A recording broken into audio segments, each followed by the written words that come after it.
back down and shut your trap. It's time for Keeping it sports with them three. Are you ready? Are you ready? Well, I'll need some beer. Are you ready? You have to ask me nicely. Come on now, don't be bashful. Are you ready? Are you ready for Place for the best sports talk and news surrounding each league. I can prove it with my usual flawless logic. Hey man, this time we're gonna do it my way.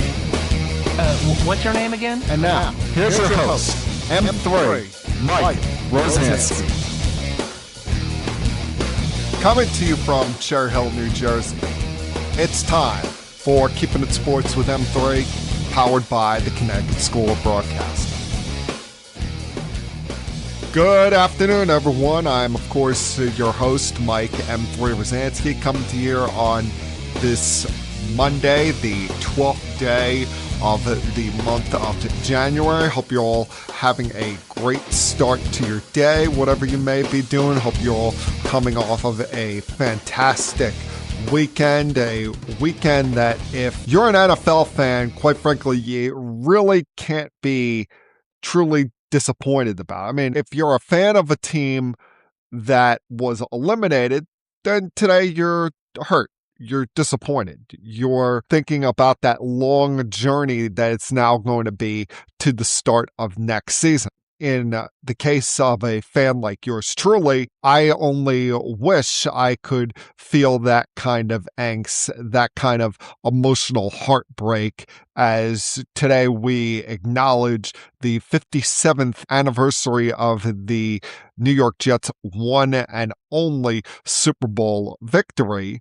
So hopefully there will come a day that I'm looking forward to wildcard weekend beyond just watching good football, beyond just not having to deal with any bad teams or any cruddy teams ruining our appetite as football fans, where we can sit there no matter what team you root for and enjoy football for an entire weekend, knowing all the games are going to be on TV and hopefully all of the games are competitive, which is all you can really ask for. And thankfully we got that. I mean, the Sunday night game didn't feel that competitive and was the one game so far in this round that was beyond a one-score outcome. But even despite how you may feel about certain teams, we got good games across the board, including with what was expected to be the most lopsided game of them all with the Rams and the Panthers. And for all of those people out there that whined and complained about the Panthers being in the postseason, for them hosting a playoff game after having a losing record, they showed their worth over the weekend. Now, it didn't result in a victory, but down 14-0 early on. During the regular season, most teams would just crawl under a rock, say, hey, we'll play for next week. The Rams are too good of a football team. But this Panthers team has been a competitive bunch all season long. And there's not one thing that you can exactly put your finger on it and say that they're truly great at. There's not one player that if we were doing an open draft right now, where you would look at their roster and say, oh, I'm drafting that guy in the first 3 or 4 rounds of my selections. But they have a belief there. They bought into what Dave Canales is preaching, and he showed a belief in Bryce Young. They got good work out of the youngster Chuba Hubbard and at least gave us a competitive game after being 10.5 point, whatever the final spread turned out to be, underdogs coming into this game. But this was a game that the Rams, even though no one was going to lose their job over it, no one was going to get cut off of this outcome, they couldn't afford to lose because the Rams have a higher expectation. The Rams have a higher ceiling that they are shooting for. They realize what is in front of them this year, where it's a wide open playing field in not just the NFC, but the NFL in general. And even despite being the 5 seed, despite going on the road across the country to North Carolina and playing in some adverse weather conditions and having to come up from behind late after giving up multiple touchdowns in the fourth quarter to the Panthers, they were able to survive and advance. It wasn't pretty for them at times. I mean, they were their own worst enemy at certain times throughout this game, whether it be a drop by Nakua right before halftime that could have expanded their lead, or whether it be going up 14-0 on this team and allowing them to even have a puncher's chance at the very end, or having to rely on Colby Parkinson making an incredible over-the-shoulder catch to win the game in the final minute of this game. They're not going to, when the history books are written, say how you won the game. They're going to talk about that you won the game. And now they'll advance to next week, where they play the team that is essentially the cat with 9 lives. When we go back and look at this season, when we go back and look at the 2025, now 2026 NFL season into postseason, no matter how the record books write it at the end of the day, whether they go on and win a Super Bowl or not, one of the more remarkable stories of the entire season is going to be the resilience and somewhat luckiness of the Chicago Bears. Because it's one thing for a team to have one win over the course of a regular season into postseason where they're trailing by double digits late into the fourth quarter. It's one thing to have that go-ahead score in the final 2 minutes and shock your opponent after they had been controlling the game for the most part. But for them to do it 6 times in the regular season and now a 7th time here in the postseason is something truly remarkable, including now doing it to your rival, the Green Bay Packers, on multiple occasions in the last month.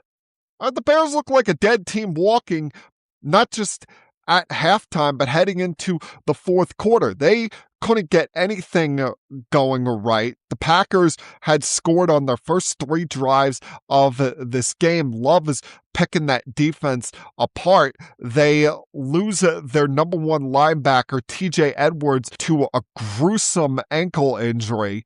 And yet you're thinking, all of the pixie dust, all of the magic that surrounded this Chicago Bears team had faded away. Ben Johnson was drunk on going for it on 4th downs in that second quarter. Caleb Williams had the interception in that quarter. Nothing was seemingly going their way. But then the magic reemerged.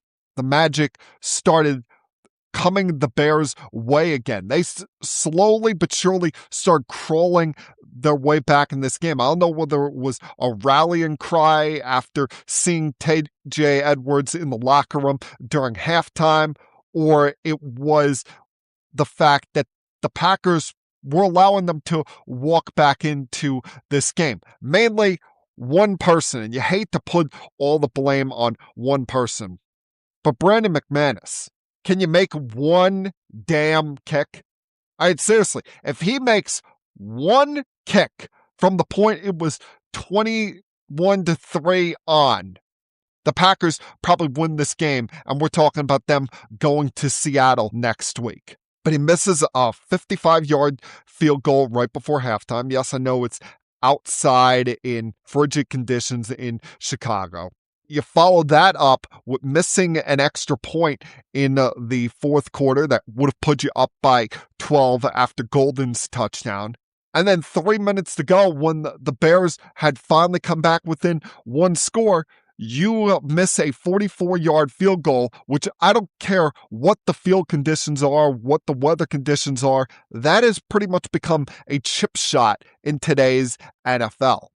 What makes it even worse, that comes 2 plays after the Packers get called for a delay of game coming out of a timeout. How do you get called for a delay of game coming out of a timeout? I mean, do you have to be that brain dead, that stupid to not be aware of the play clock coming out of a timeout that you called? You called the timeout, and coming out of your own timeout, you get called for a 5-yard delay of game, pushing McManus back for a 40-plus yard field goal.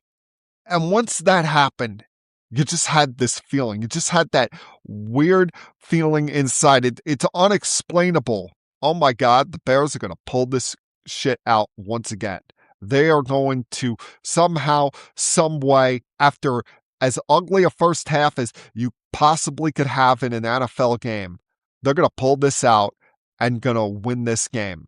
And Caleb Williams marched right down that field, including having some incredible passes on 3rd and 4th down to keep this game alive, so they could hit DJ Moore for the game-winning touchdown. You know, there's going to be criticism today on Jordan Love for the fact that he fumbled the final snap before heaving it into the end zone. Listen, if you're relying on a last-second Hail Mary to win you a playoff game after leading 21-3 at halftime, leading by 12 with 6 minutes to go in this game, then you really didn't deserve to win the game. I know that their front office doesn't like to make change very often. I know that they're having conversation with Matt LaFleur today, but this is a guy that, even despite the success that he's had in making the postseason in 6 of his 7 seasons there, this is a guy that is very fortunate about the way the playoff format is. What is it, 3 or 4 of the last times that they've made the postseason, it's been as a 7th seed in these playoffs. So if not for the advantation of the 3rd wild card, the Packers wouldn't even be making it. Despite his success, winning MVPs with Aaron Rodgers, they have not reached the Super Bowl in his tenure.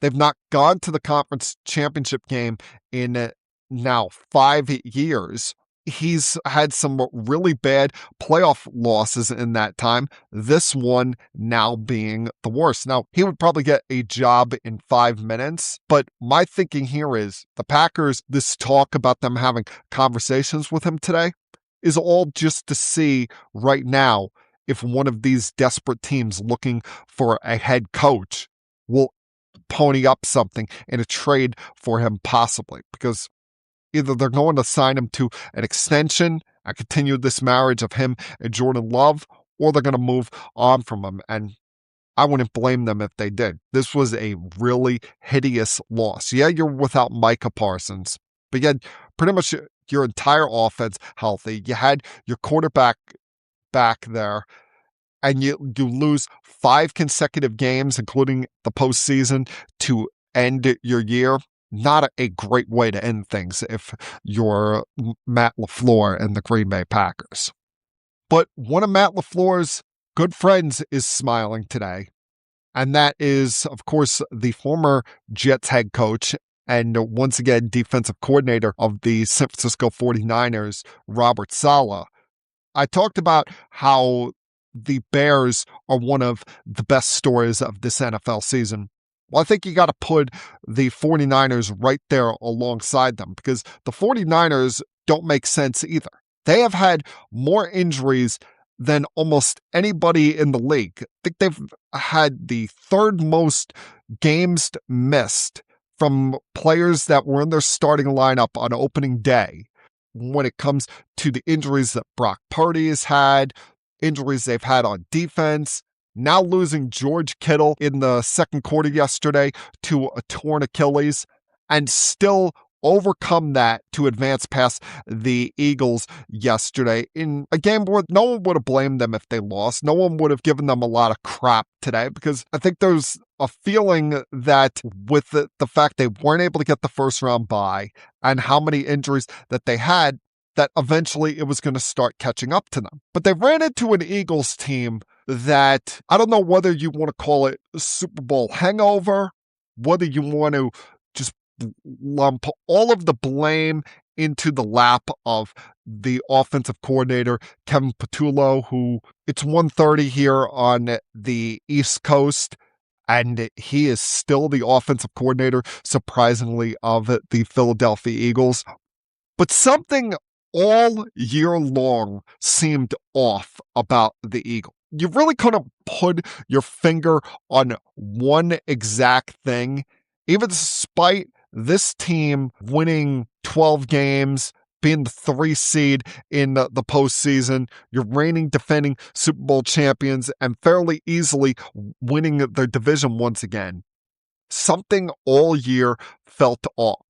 I don't know whether it was the Saquon Barkley kind of looking slowed down compared to last year, where he was the world beater for them, was the true difference maker on their route to winning a Super Bowl, whether it was the Jalen Carter spitting incident on opening day, the fact that there were times in September and October especially where they seemed out of sync as an offense and couldn't get things going, especially with A.J. Brown, how the tush push wasn't as effective as previous seasons.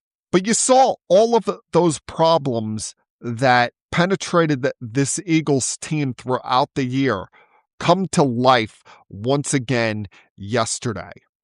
Whether it be poor execution in extending drives on third down, Jalen Hurts looking great in the first half and then being extremely subpar in the second half, under 50% completion in the second half. And some of that blame could be put on his receivers, as they had 4 drops on third downs. And I don't know what the hell play that was that they were running on the final play of the game. It looked like they were in Hail Mary formation when they had the ball on San Francisco's 20-yard line with 1:20 left to go in this game. And the offense seemed out of sync. They looked like they had no real true game plan. But for them to lose a home playoff game to a beat-up 49ers team, their offense seemed all out of whack, and then you have the sideline incident between A.J. Brown and Nick Sirianni. Quite frankly, even though I'm not an Eagles hater, in fact, I was kind of rooting for the Eagles yesterday due to having friends in the city of brotherly love and a celebrity crush of mine being a big-time Eagles fan. This was very much a fitting way for the Philadelphia Eagles season to come to an end, with all of the offensive blunders and losing to a team that, quite frankly, did not have any right to even really be competitive in this game, had no reason to be competitive in this game, with the bunch of no-names they're running out there on defense. Christian McCaffrey being somewhat slowed down in the ground game, but made up for it with a couple of big touchdown catches in the fourth quarter, including one with the 49ers essentially running the Philly special against them with the Juwan Jennings touchdown pass to McCaffrey there to start the fourth quarter. It's going to be a long off season there in the city of brotherly love. But as far as the NFC side of things go in this postseason, got some exciting things coming up this weekend with Rams versus the Bears and the 49ers going out to Seattle to play the Seahawks.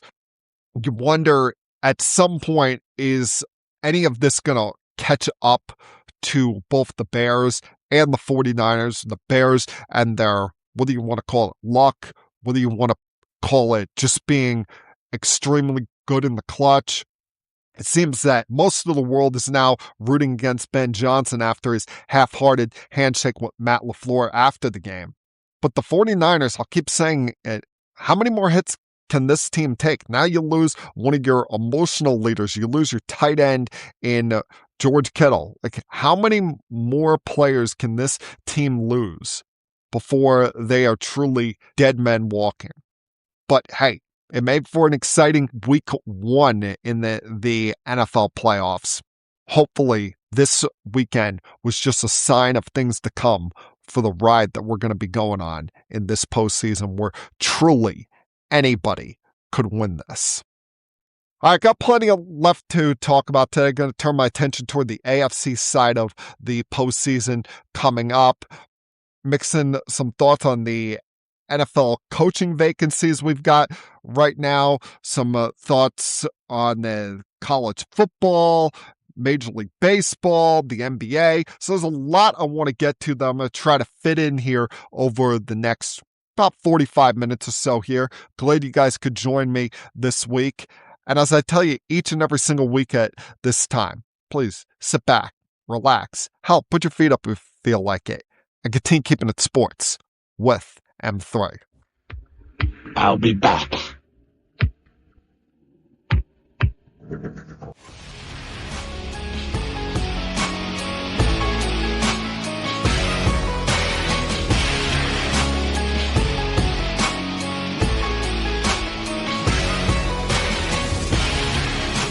It's bad enough that today is the 57-year anniversary of the New York Jets winning their one and only Super Bowl. And that it's been 15 years since the Jets have been in the postseason, over a decade since they've had a winning season.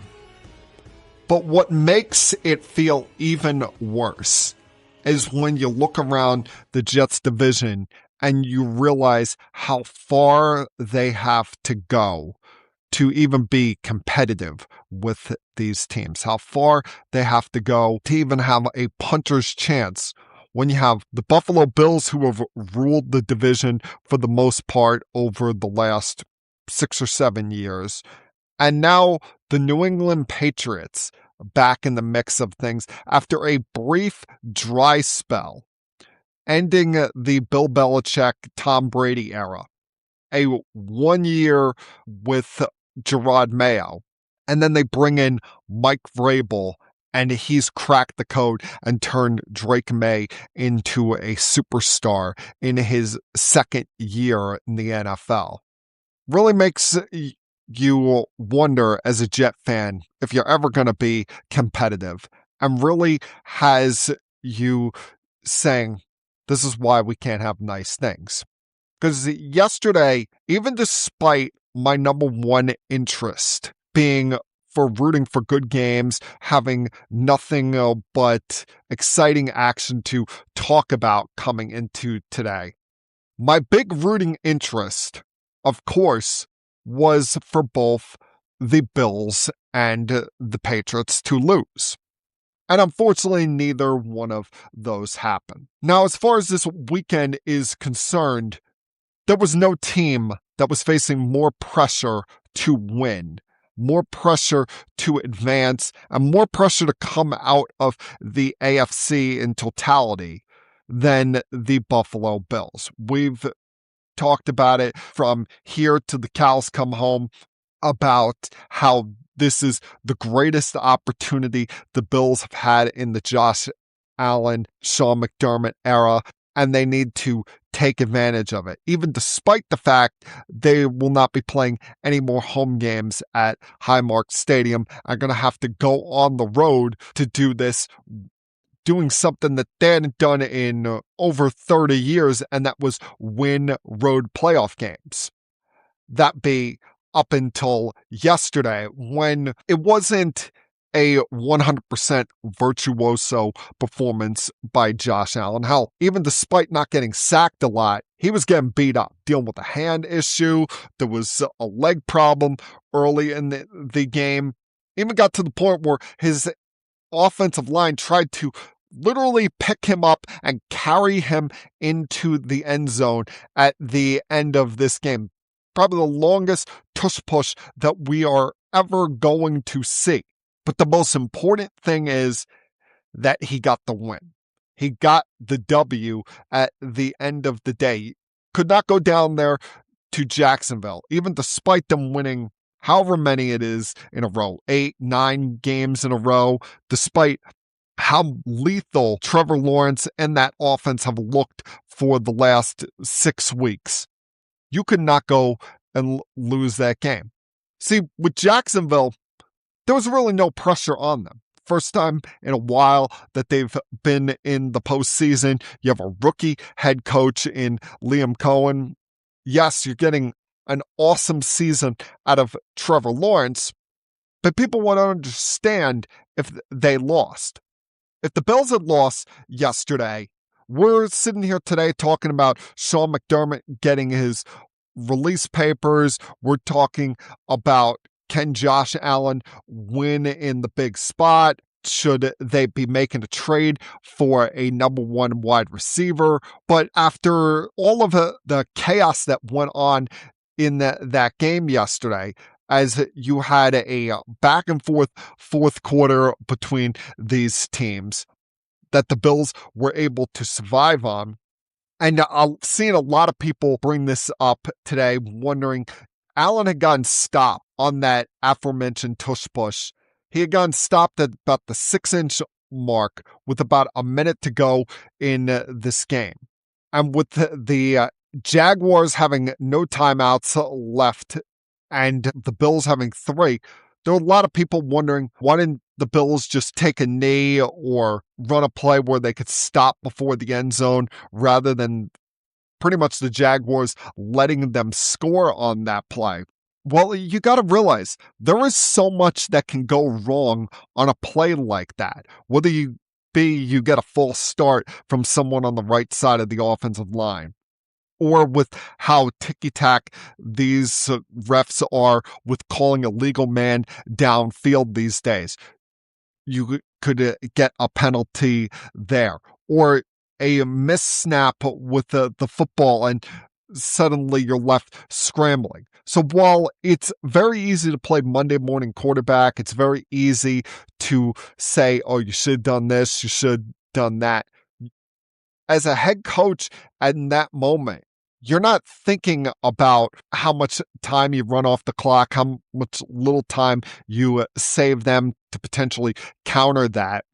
You're thinking about scoring there and just putting your team in the position to win. We saw in this game, if you let opportunity slip by in a playoff game, you don't get that chance once again. You had the Jaguars make several mistakes in this game. 1, they didn't run the football enough. 2, you get a fortunate bounce their way when on that kickoff to start the second quarter, Davis fumbles the ball for the Bills at the 34-yard line. Jacksonville gets the ball there and did nothing with it, including on a 4th and 2, Trevor Lawrence gets stopped about an inch or 2 away from the line to gain. Right there, you could potentially go up 10-3, go up 14-3, and instead you gave up Buffalo life. You allowed them to stick in this game. And even after your 2 go-ahead touchdowns in the fourth quarter, you never had that shutdown drive defensively. On both drives, you let the Bills convert on 4th and shorts, both via tush pushes. And now they're moving on to play next weekend against the Broncos in Denver. While you go home and think about what could have been. But no one's going to rip Trevor Lawrence. No one's going to knock him. No one's going to complain about his performance.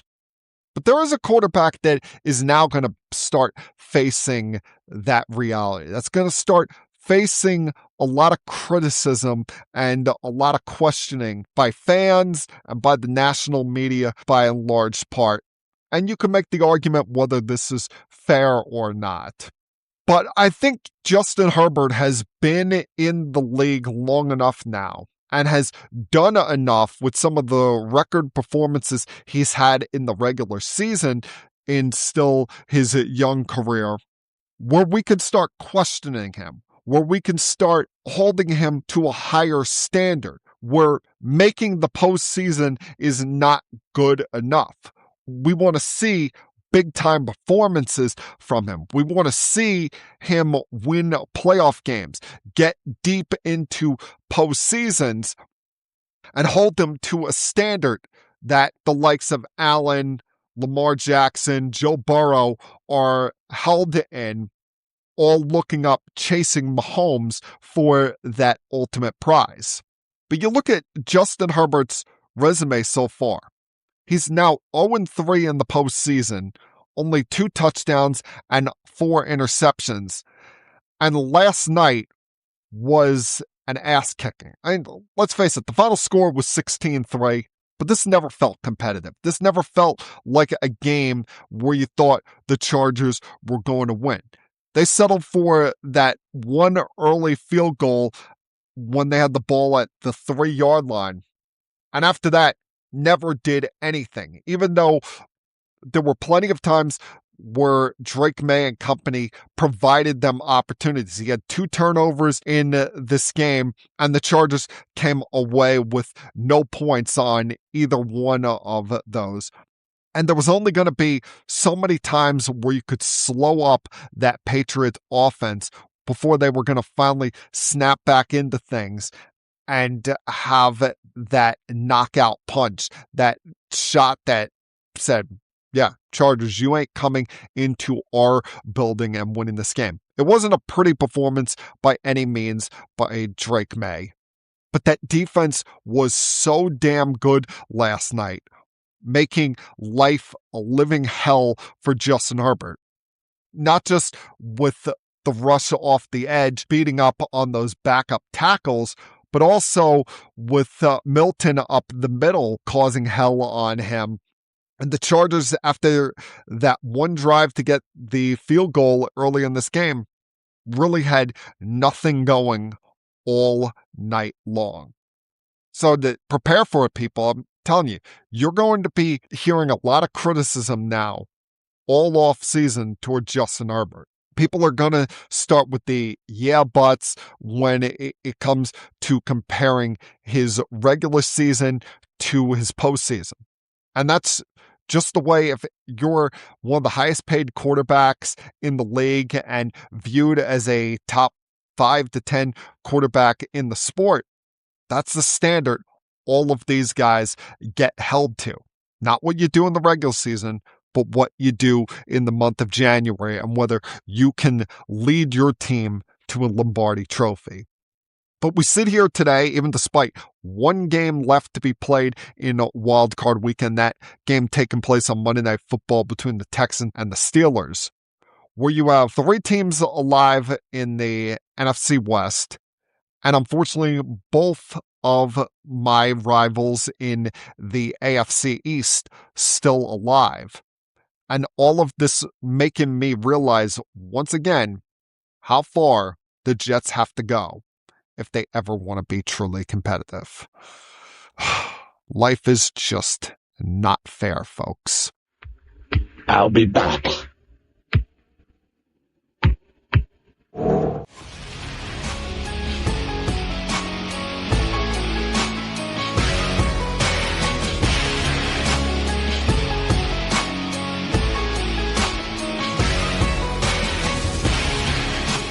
Well, when you look at that, the NFL is not the only place where we have exciting things to look forward to in the postseason, as college football is now down to 2 teams competing for their national championship.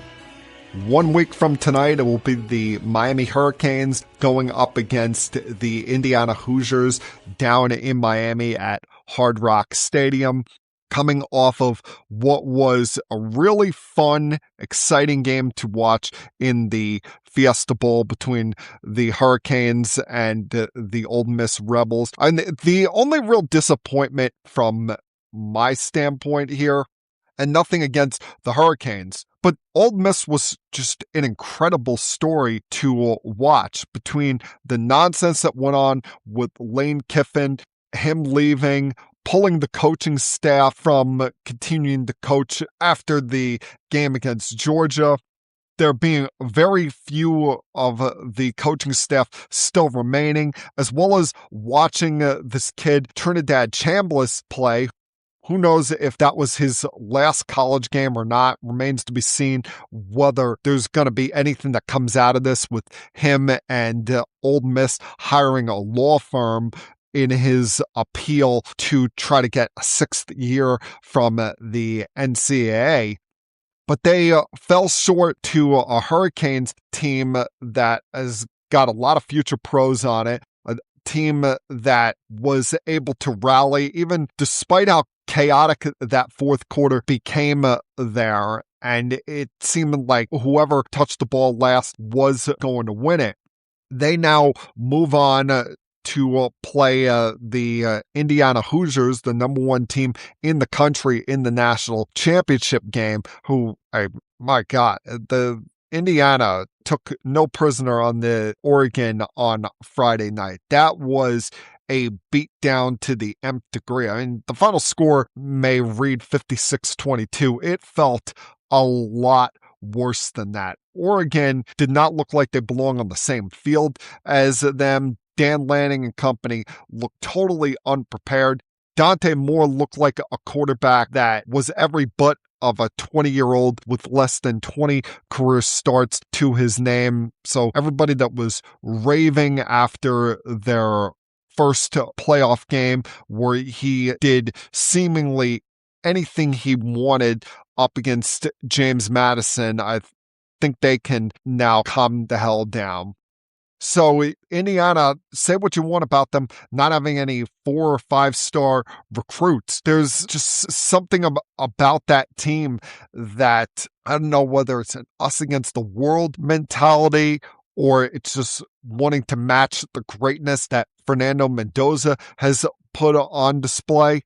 But that team, even despite injuries that they had on the defensive line, has kicked ass so far in this playoffs. Now, it's not going to be easy going up against the Hurricanes, especially doing it essentially in what will be a road game for Indiana, as you expect Hard Rock Stadium next week to be a largely Hurricanes-backed crowd.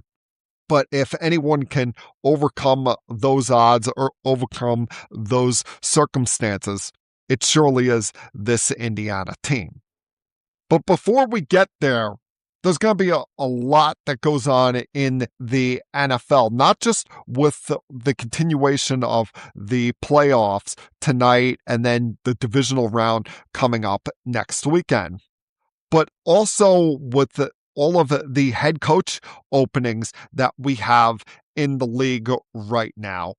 As Black Monday was felt to the nth degree last week, with there now being 7 head coach openings. We already had 2 from the regular season with the Titans and Giants making changes mid-season. But I had a feeling with how subpar the Browns have been, especially the last couple of years, that Kevin Stefanski was not going to be safe. Pete Carroll, I don't want to view it as an ageism thing, but I guess the Raiders were looking at making a change after 1 year so that they could have someone that is potentially going to be more of a long-term answer rather than sticking with a 74-year-old coach. Jonathan Gannon, you could see that one coming from a mile away. He had not much, if any, success with the Cardinals, and they're in such a bad predicament right now with the fact that they're not in position to potentially draft one of the top quarterbacks in this draft. And then they still have the Kyler Murray contract to deal with. And I'm not sure who's going to want to trade for that contract. Yes, he's a serviceable quarterback, but he's never truly lived up to that first overall pick that he once was. And he does deal with some maturity issues at times. I guess you want to call them surprising ones, are Mike McDaniels down in Miami, because it kind of felt, based off of his end of season press conference, he was somewhat safe down there. Like he was going to be retained, that owner Stephen Ross was more in line to hold on to him after they had gotten back to being a competitive team in the final 2 months. But let's face it, he has not had much success in recent years. They went 7-10 this past season. They've had consecutive losing seasons after making the playoffs in both 22 and 23. And maybe it's time for a fresh start there, because that marriage between him and Tua Tagovailoa, what success has it really dealt them? Yeah, they picked up offensively in the first couple of years, were a top 10 offense for the first time since 95 in his first season there. But they hadn't done a whole lot of winning, didn't lead to a lot of postseason success in those 2 years that they made it there, including that ugly playoff loss against the Chiefs 3 years ago. And then the fact that you had to bench Tua late in this season, they're another team that is stuck in a unenviable position here. Yeah, you'd like to move on from Tua Tagovailoa, but he's got major cap hits. He's got a $56.4 million cap hit for next season. And if you cut him before June 1st, it would result in a near $100 million cap hit for next year. And even doing it after June 1st is nothing pretty, because it would be a dead cap hit that would spread across 2 seasons of $67.2 million. So you're almost in a spot where you're damned if you do, damned if you don't. This is once again another example, people, of why I tell you all the time to stop relying on this, oh, he's just the next man up as far as quarterbacks to get paid. No, all of these guys are not the same. The likes of Tua Tagovailoa and Kyler Murray, and hell, you could even make the argument with Justin Herbert, based on his poor track record in the postseason, should not be paid like the upper echelon quarterbacks in the NFL.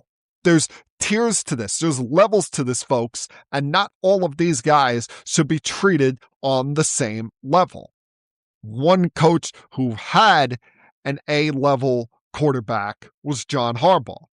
I was surprised about the fashion that the Ravens went about this breakup, the fact that this was a true firing and that there wasn't a arm-in-arm press conference between ownership and John Harbaugh saying, you know what, we just decided it's best for everybody to go our separate ways. We're not viewing this as a firing. We're going to view this as a celebration of what was a great 18 years together. And at this time, we just feel it's best that everybody gets a fresh start. And it's a tenure that you look at with John Harbaugh where it was largely successful. I mean, he's 12th all time in head coach victories with 193, led them to a Super Bowl title in 2012, defeating his brother Jim and the 49ers, a postseason where they just snuck in as one of the last spots, and Joe Flacco went on one of the most amazing runs that you're ever going to see out of a quarterback. But the last several years has not brought the greatest success for them, especially in this 8 years that him and Lamar Jackson had been together. There's been a lot of playoff games that they've lost at home where they were favored in, where you just look at those and say that's unacceptable. Will it be Lamar's rookie year and his awful performance against the Chargers? Or the following year losing to the Titans at home? Or how about a couple of years ago, they had the AFC Championship game in their building and fall short to the Kansas City Chiefs. Only were able to muster up 10 points in that game. So yes, it was a very successful tenure for John Harbaugh, but it doesn't come without its own demerits. It doesn't come without its own negative moments. Now, this is a very well-run franchise if you're looking at the Ravens. In 30 years, they've only had 3 head coaches. Hell, we see franchises in this league that go through 3 head coaches in a 4-year span. Well, the Raiders are going to be paying 6 head coaches at the start of next season once they make their next head coaching hire. But you do have to ask yourself a couple of questions here. A, if you're the Ravens, where do you go from here? Because you're moving off of what will likely be a Hall of Fame head coach. How are you going to match this resume? How you going when you move off someone, you want to go to a better option or an option that is just as good, that is just maybe a different voice in the room. Where are you going for with that? Because that option does not currently exist in this market. In this league right now, there's very few coaches that have as good or better a resume than John Harbaugh. Whether you want to talk about Andy Reid, Mike Tomlin, Sean McVay, I know he hasn't been coaching for as long as him. So there's not a lot of guys that you can look at and say, oh, they would be a clear upgrade or a match to replacing John Harbaugh. But I also want to sprint this idea out there for Giant fans, because the Giants have made it known that their number one target in this head coach carousel is John Harbaugh. Yes, they've interviewed Kevin Stefanski. They either have or will interview Antonio Pierce at some point, amongst other names. But John Harbaugh is their lead guy. But why is every Giant fan head over heels in love with the idea of John Harbaugh and not potentially hiring Mike McCarthy? Mike McCarthy, let's say the Ravens do hire him. That's, believe it or not, the one way that you could potentially match replacing John Harbaugh. Because you look at these two guys' resumes, it's fairly similar. It's pretty much neck and neck as far as these two coaches go. I'm not sure why it is that we don't view Mike McCarthy as good a head coach as John Harbaugh. Maybe it's because he didn't win enough Super Bowls with Aaron Rodgers. He only won that one in 2010, and then they never got back there. And there were some bad playoff losses along the way there. But this is a guy that has a winning track record in the postseason. You look at his last 4 seasons, albeit his last year with the Cowboys was an ugly year. But he had 3 consecutive 12-win seasons in there where they made the playoffs. He was able to bring out the best in Dak Prescott. Hell, in his time with Green Bay, he developed Aaron Rodgers from a young quarterback that slid in the draft to one of the greatest quarterbacks we've ever seen and won a Super Bowl with them. What's not to like about that resume? There's some kind of negative stench that I seemingly can't understand, that when people say the name Mike McCarthy, where fans are immediately turned off about it. But you look at his career, just like Harbaugh, he's coached 18 years as a head coach in the league.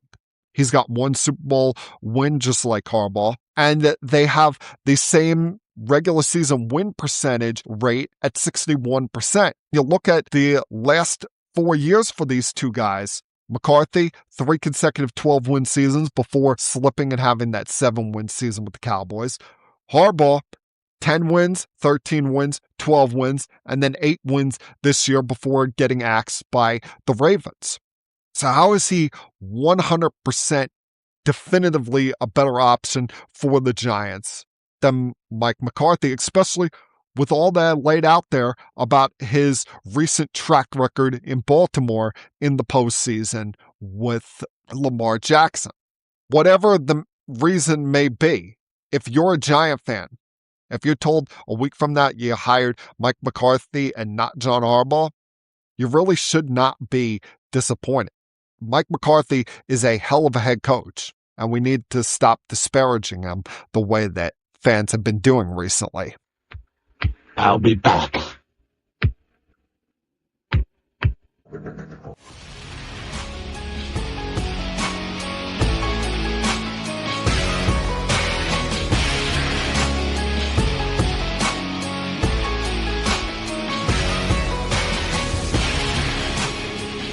The NBA must really be seeking to steal some attention from the NFL, like the NFL did to them on Christmas, because I don't understand the mindset that some of these teams are in right now with some of the moves that have been made or are reportedly in the works of being made over the last week. I understand wanting to get some cap relief in the continuous rebuilding of the Washington Wizards. But you're 10-26. What is the point of bringing in Trae Young? He's a guy that's dealt with injuries this year. Yes, he's a former top 5 pick in the NBA draft and is only 27 years old, but did not do a lot of winning in Atlanta. Is currently dealing with a right MCL sprain. You traded away a leader in that locker room in CJ McCollum and didn't get any draft help in this trade. Now, you didn't have to give up any draft picks in this, but this trade that, like, I'm looking at it when the news broke on it last Wednesday night, I'm like, okay, am I supposed to be impressed by this? You have one team that's battling for the play-in, trading for 2 veteran players, trading a young former all-star point guard to a team that is pretty much the biggest train wreck in the entire NBA. What was the point of this trade? Was it just steal some attention from the NFL heading into their playoffs? And you look around the league right now with some of the reported players that are available in trades, the former all-stars, should we say. I wouldn't want either one of these guys I'm about to mention, either Ja Morant or Anthony Davis. In the case of Anthony Davis, he's always hurt. And what a surprise. He's once again out, now dealing with a left hand injury that either could cost him 6 weeks or potentially the rest of the season. He's barely ever played for the Dallas Mavericks. He's played in only 29 of the 72 possible games he's been a Maverick in the last year, since that hideous trade that sent Luka Doncic to the Lakers for all of 1 first-round draft pick. I mean, make sense of that. So why would you want to upheave your roster for Anthony Davis, who, yeah, well, he'll be a Hall of Famer someday. His availability has always been his worst ability, and he's once again hurt. And then there's the reports about the Grizzlies trying to trade Ja Morant before he's eligible for a 3-year, $180 million contract extension this year. The Grizzlies have played better without him compared to when he has been in the lineup. But this is a guy that's dealt with a lot of injuries the last couple of years, dealt with a lot of maturity issues. Remember the 2 suspensions due to the gun incidents that he dealt with. You better have a lot of strong leadership in your locker room if you're willing to trade for Ja Morant. And that's just not a headache, even despite him only being 26 years old, that I would want to deal with if I'm a team looking to do anything of any form of respectability during my season. Now we're drawing closer, people, to spring training. We're about a month away from pitchers and catchers reporting. I think the first spring training games take place on February 20th. So it's right around the corner here with baseball getting going. And even despite the looming lockout that is around the corner in 2027, with all of the chaos that's expected to happen between the players and the owners in the next CBA battle coming up next offseason, people still do get excited for baseball. But it's hard to do that when you've had a off season where it feels like it's been stop, go, stop, go, stop, go. We have not had a lot of action to take place since the winter meetings. But maybe we're on the cusp of that finally happening. We saw some of these players that were on posting fees coming over from Japan finally sign in the last couple of weeks. And now in the last couple of days, you've seen Alex Bregman sign with the Chicago Cubs. A good move for the Cubs because it provides them with a veteran right-handed bat in that lineup who's still relatively young. I mean, he's only 31 years old, is a good defensive third baseman, got off to a good start offensively last year until he had that quad injury that knocked him out for 2 months. And it provides them some options in that lineup where they could potentially trade either Nico Hornier going into his final year of his contract, or potentially get more if they decide to trade Matt Shaw, who's still got about 6 years of club control left. Now, I don't know if that's the kind of move that you want to make with a young player when you have 6 years of cost control over him, and you have Bregman, who's shown a willingness to potentially move over and play second base, although he's never played that in the majors to my knowledge. But at least does provide you options, especially at a time where you're going into a season with a lot of players, including Nico Hornier, including Ian Happ and Suzuki, that are all going to be pending free agents. But if you're the Red Sox and you're a Red Sox fan, you cannot be happy today that you let this guy go. He was a veteran leader in that locker room. And you give the Red Sox credit that they were willing to spend to bring him back. They made him a fairly respectable offer of 5 years for $165 million with incentives that could have gotten it up to $205 million. But let's not forget, adding him last year right before spring training is what led to the end of the relationship between the organization and one of your homegrown stars in Rafael Devers. And this is the second time in recent years where you've had to wave goodbye to a homegrown all-star that was on a long-term deal that looked like could be the face of your franchise for many years to come. First it was Mookie Betts, and now Rafael Devers with his unwillingness and lack of cooperativeness in wanting to shift from third base over to DH. So I don't blame if there's a lot of Red Sox fans calling into WEEI up there in Boston today, where, yeah, they're celebrating the Patriots winning a playoff game, but pissed as hell that Bregman left as a free agent. But there's still a lot to go in this free agency, folks. Despite what you may think, there's some good starting pitchers remaining out there, led by the likes of Framber Valdez.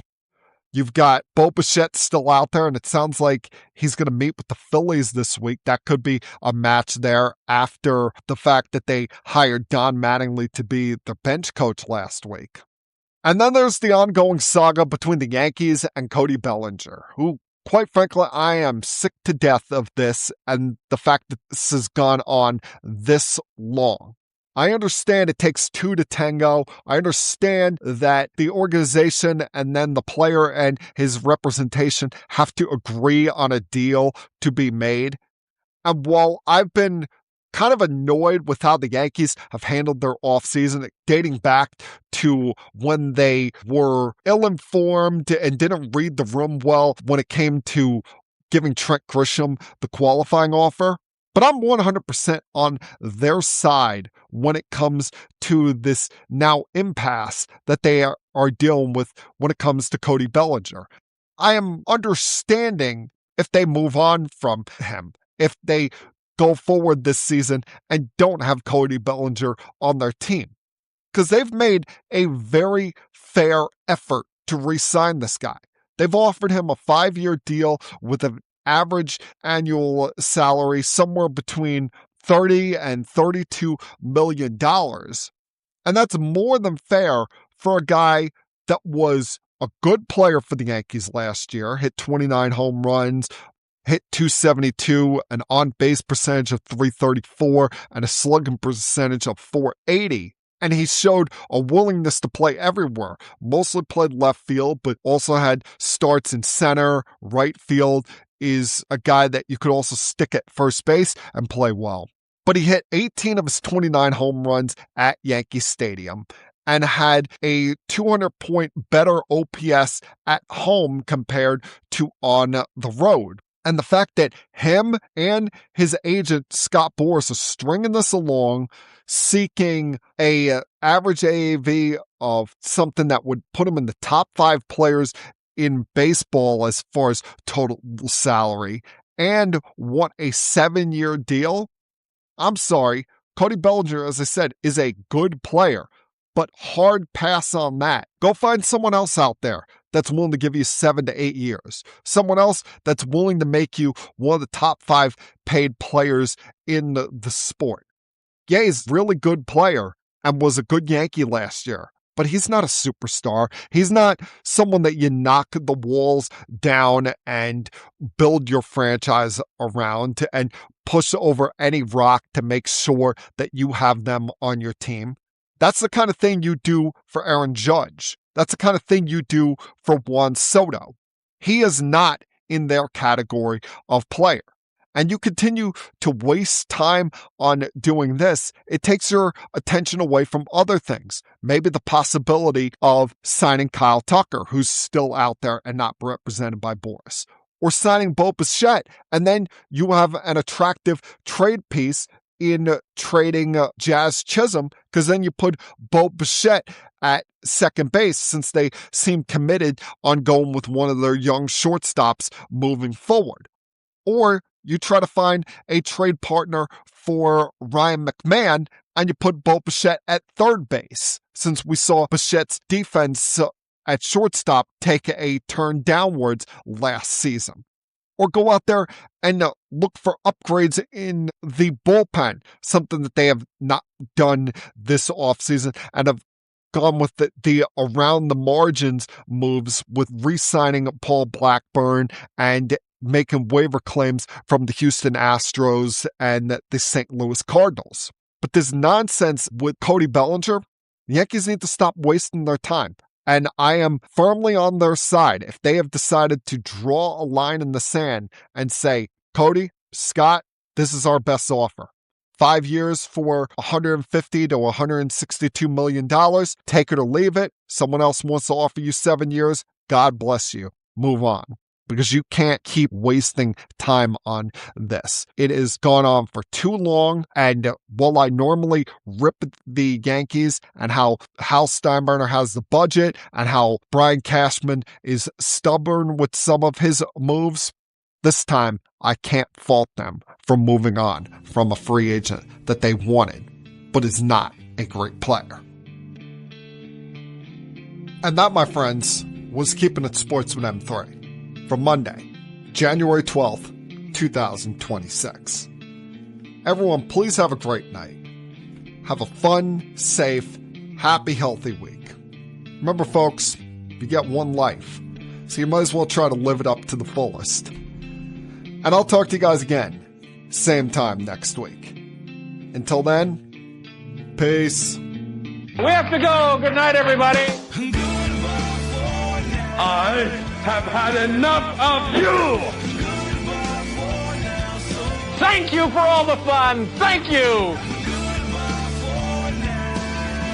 Hey, shut up, will ya? I don't want to see you, I don't want to hear you, and I don't want to smell you. Now leave. I'll be back.